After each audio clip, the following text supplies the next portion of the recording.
Baiklah, masuk ke peta kita. Ini adalah produk-produk filsafat metafisika. Apa saja yang sudah dihasilkan oleh filsafat metafisika modern sepanjang sejarah. Dan kita akan lihat dalam peta. Kenapa tawarannya dalam peta? Siapapun yang sedang belajar di sini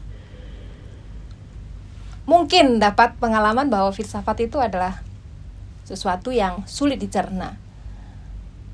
Kalau bicara filsafat, kita bayangkan sekian banyak pemikir menghasilkan sebuah produk teori model yang menjelaskan kehidupan, di sisi bagian yang mana itu beraneka ragam.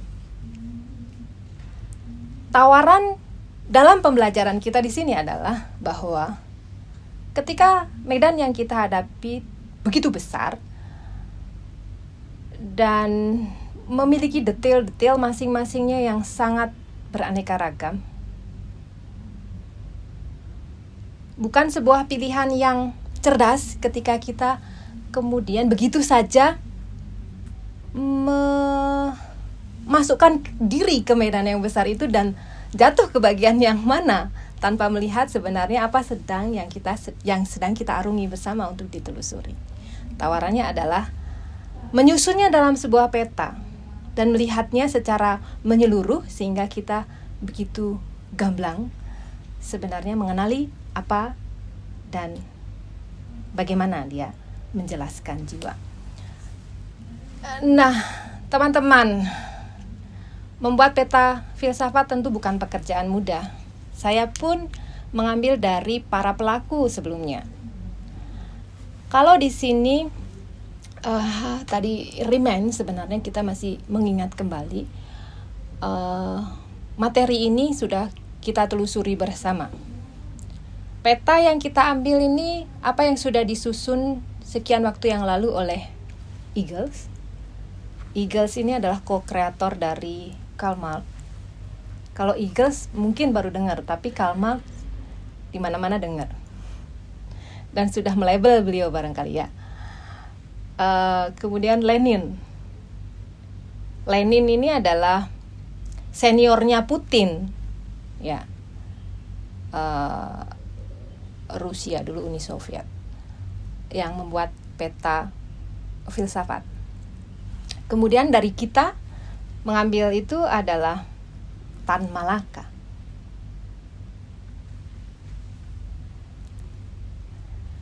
Baiklah. Peta di sini disebutkan sebagai berisi sikap filsuf atas pokok persoalan filsafat. Kita tadi sudah remind bahwa persoalan dasar filsafat adalah mempertanyakan esensi, hakikat ada. Kalau kita tahu hakikat kita ada itu apa, maka refleksi lagi apa yang bisa terjadi, mungkin terjadi, dan apa yang kita lakukan untuk memahami diri tentunya dan kehidupan. Baiklah, kita bisa lihat bersama pokok persoalan dasar yang menjelaskan hakikat itu adalah jawaban atas esensi adalah materialisme dan idealisme. Dua pandangan dasar yang menjelaskan esensi segala realita. Esensi everything. Dijelaskan di situ bahwa selainnya itu adalah filsafat campur aduk, setengah materialis, setengah idealis. Apa yang dimaksudkan? Perlu dicatat bahwa ini menjadi sangat penting karena apa yang kita temukan dalam penelusuran ini adalah penjelasan akan hakikat jiwa manusia. Nah, gambar kecil di samping ini adalah seluk-beluk yang berkenaan dan bersangkutan antara pandangan materialis dan idealis. Remind-nya cukup jika akan lebih dalam, teman-teman bisa telusuri lebih lanjut, kembali, artinya menelusuri kembali apa yang sudah kita diskusikan sebelumnya. Baiklah, dari peta ini jelas bahwa pokok persoalan atau esensi jawaban filsafat atas esensi ada itu adalah materialisme dan idealisme. Perlu direnungkan sebentar dan diingat tentunya pandangan seperti apa materialisme dan seperti apa idealisme.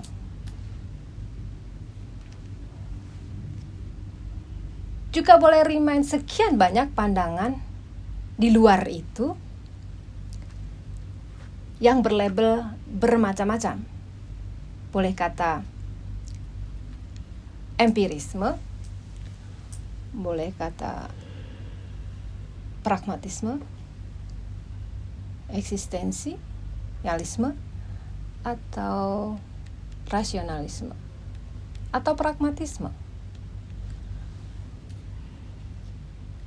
Ya, penjelasan di sini bisa mewakili apa yang menjadi pertanyaan bersama, setengah idealis, setengah materialis. Nah, jika diilustrasikan secara pokok, secara core, bahwa pandangan materialis ini melihat bahwa manusia adalah organisme fisik. Dia adalah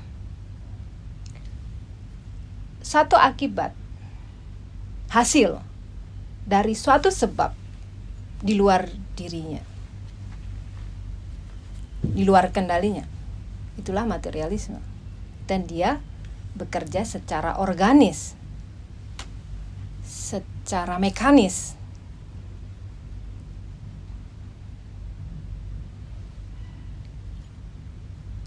Secara mekanis.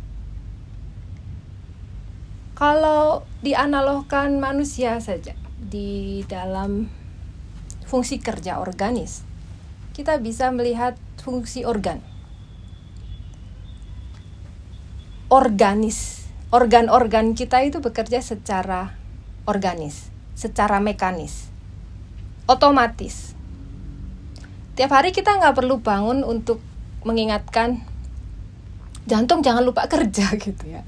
Nggak ada, itu bekerja secara mekanis. Ya. Nah, pandangan yang kedua adalah idealisme. Kalau dilihat dia secara substansial, core-nya adalah spiritual, kerohaniahan,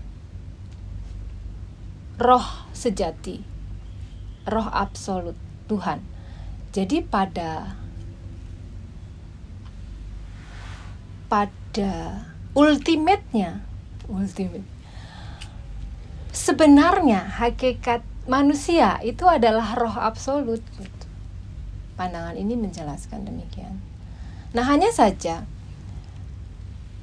apa yang dilakukan para, kalau tadi disebutkan campur aduk saintis ya,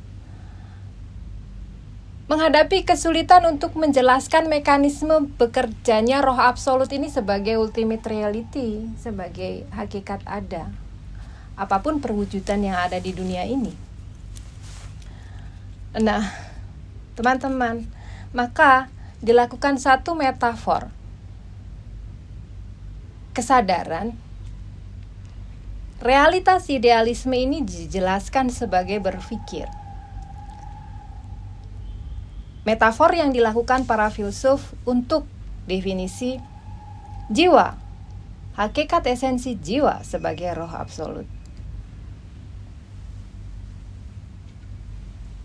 Mendengarkan ini boleh kita seolah mungkin ya kita bisa membayangkan seperti apa kita mencerna materi ini, seakan-akan kok sesuatu yang sangat jauh dari kehidupan kita. Benarkah?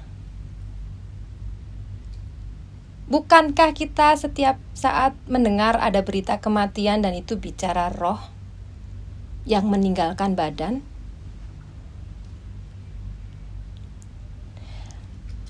Bahkan sampai sekarang, saintis modern menghindar dari menjelaskan mekanisme roh absolut ini sebagai hakikat ada manusia. Ya, jangan lupa kepentingannya. Kita belajar menelusuri. Siapapun penemu selanjutnya itu adalah mengkritisi dari apa yang sudah ada sebelumnya. Sehingga kalau kita adalah pembelajar yang cerdas, kita memeriksa dan menemukan sesuatu tentunya. Baiklah. Nah, demikianlah kiranya apa yang dimetaforkan atas definisi idealisme sebagai roh absolut membawa pada identifikasi bahwa esensi jiwa itu adalah berpikir. Maka di sini dengan kita dapat jelaskan bahwa bagaimana akan kelahiran pandangan-pandangan besar yang lahir dalam sejarah perjalanan filsafat barat ini, berbagai pemikiran di luar pandangan pokok materialisme dan idealisme. Sekian banyak pandangan yang menjelaskan akan esensi sebagai berpikir tadi.